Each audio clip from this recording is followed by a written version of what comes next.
നമസ്കാരം. ഋഷിമാരുടെ പാരമ്പര്യം കാത്തുസൂക്ഷിക്കുന്ന, സ്ത്രീകളെ ദേവിയായും അമ്മയായും സഹോദരിയായും കാണുന്ന ആർഷഭാരത സംസ്കാരം എന്താണ് എന്ന് അമേരിക്കയിലെ പരിഷ്കാരികൾ എങ്ങനെ അറിയാനാണ്? ഇന്ത്യക്കാർക്ക് ചോരയുടെ നിറവും ഗന്ധവും ഇന്ത്യ എന്ന ഒരൊറ്റ വികാരമാണ് എന്ന് നിങ്ങൾക്ക് എങ്ങനെ മനസ്സിലാകാനാണ്?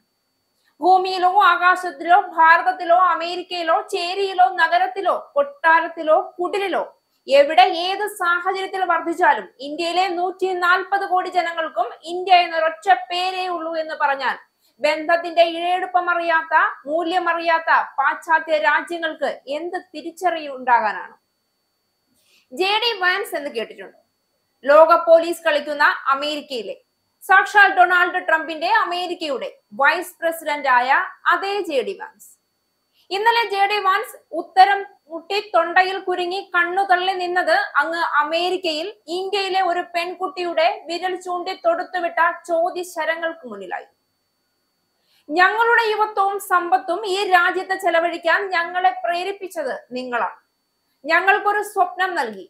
നിങ്ങൾ ഞങ്ങളോട് ഒന്നിനും കടപ്പെട്ടിട്ടില്ല. ഞങ്ങൾ അതിനായി കഠിനാധ്വാനം ചെയ്തിട്ടുണ്ട്.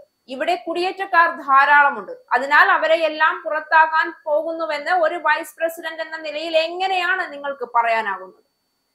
ഞങ്ങൾ നിങ്ങൾക്ക് ചോദിച്ച പണം നൽകി, നിങ്ങൾ വഴിയൊരുക്കി. ഇപ്പോൾ പിന്നെ എങ്ങനെയാണ് ഞങ്ങളെ ഇനി ഇവിടെ ഉൾപ്പെടുത്താനാകില്ല എന്ന് പറയാനാവുക? ഇത് സദസ്സിൽ നിന്ന് അവൾ ഇന്ത്യക്ക് വേണ്ടി ഉറച്ച ശബ്ദമായി ചോദിച്ചപ്പോൾ ട്രംപിന്റെ ഇന്ദ്രപ്രസ്ഥം പോലും കുലുങ്ങി. ചോദിക്കുന്നത് അമേരിക്കൻ മണ്ണിൽ നിവർന്നു നിന്ന് കൗമാരക്കാരിയായ ഒരു പെൺകുട്ടിയാണ്.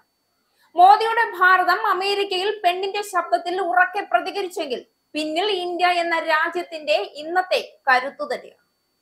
US-ലെ മിസിസിപ്പി സർവകലാശാലയിൽ വിദ്യാർത്ഥികളെ അഭിസംബോധന ചെയ്ത് സംസാരിക്കുന്നതിനിടെ JD വാൻസിനോട് ഇന്ത്യൻ പെൺകുട്ടി ചോദ്യങ്ങൾ ഉന്നയിച്ചു.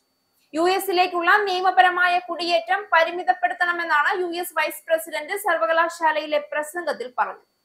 എന്നാൽ US-ലേക്ക് നിയമപരമായി കുടിയേറുന്നവരുടെ എണ്ണം എത്ര വേണമെന്ന് അദ്ദേഹം കൃത്യമായി പറഞ്ഞില്ല. ഇപ്പോഴുള്ളതിനേക്കാൾ വളരെ കുറവായിരിക്കണമെന്നായിരുന്നു അദ്ദേഹത്തിന്റെ വാദം. തുടർന്ന് സദസ്സിൽ നിന്ന് ചോദ്യങ്ങൾ ചോദിക്കാനുള്ള വേളയിലാണ് ഇതേക്കുറിച്ച് ഇന്ത്യൻ വംശജയായ പെൺകുട്ടി ചോദ്യമുന്നയിച്ചത്. ഇവിടെ കുടിയേറ്റക്കാരുടെ എണ്ണം കൂടുതലാണെന്ന് പറയുമ്പോൾ എപ്പോഴാണ് ഇതു സംബന്ധിച്ച എണ്ണം തീരുമാനിച്ചതെന്നായിരുന്നു പെൺകുട്ടിയുടെ ആദ്യ ചോദ്യം. ഇന്ത്യൻ വംശജയുടെ ചോദ്യത്തിന് പിന്നാലെ സദസ്സിൽ നിന്ന് വൻ കരഘോഷമാണ് ഉയർന്നത്. എന്നാൽ ഒരു കോലാഹലം ഉണ്ടാക്കാൻ തനിക്ക് ഉദ്ദേശമില്ല എന്ന് പെൺകുട്ടി പറഞ്ഞു.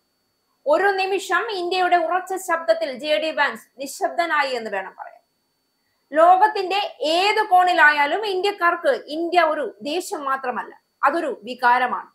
അതിന്റെ മണ്ണ്, സംസ്കാരം, പാരമ്പര്യം, ധൈര്യം ഇതെല്ലാം ഓരോ ഇന്ത്യൻ ഹൃദയത്തിലും ജീവിക്കുന്നു.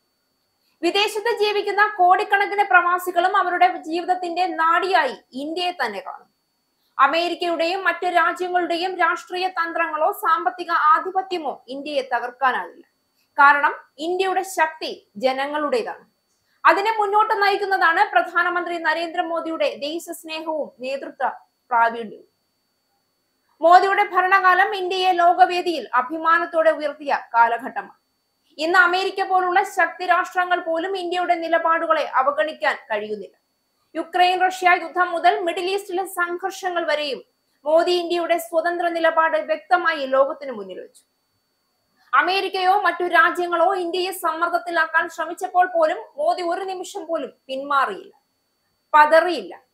ഇതാണ് ഇന്ത്യയുടെ യഥാർത്ഥ വികാരം. ആരെയും അടിച്ചമർത്താതെ, എന്നാൽ ആരുടെയും അടിമയാകാതെ ജീവിക്കുക. അമേരിക്കയോ പാകിസ്ഥാനോ ചൈനയോ ഇന്ത്യയെ രാഷ്ട്രീയ ഗെയിമിലൂടെ തോൽപ്പിക്കാമെന്ന് കരുതിയാൽ അതിന് കഴിയില്ല. കാരണം ഈ രാഷ്ട്രം 140 കോടി ജനങ്ങളുടെ പ്രതീക്ഷയും അഭിമാനവുമാണ്. അതിന്റെ നേതാവായ മോദി ജനങ്ങളുടെ ആ വികാരത്തെ രാഷ്ട്രീയ ശക്തിയാക്കി മാറ്റിയ വ്യക്തിയാണ്. മോദിയുടെ നേതൃത്വത്തിൽ ഇന്ന് ഇന്ത്യ ലോകത്ത് അഭിമാനത്തോടെ, ആത്മവിശ്വാസത്തോടെ, ശക്തിയോടെ നെഞ്ചുവിരിച്ചു നിൽക്കുകയാണ്. അമേരിക്കയുടെയും മറ്റും ക്രൂരതയ്ക്കും കപടതയ്ക്കും മുന്നിൽ ഇന്ത്യ ഒരിക്കലും തലകുനിക്കില്ല.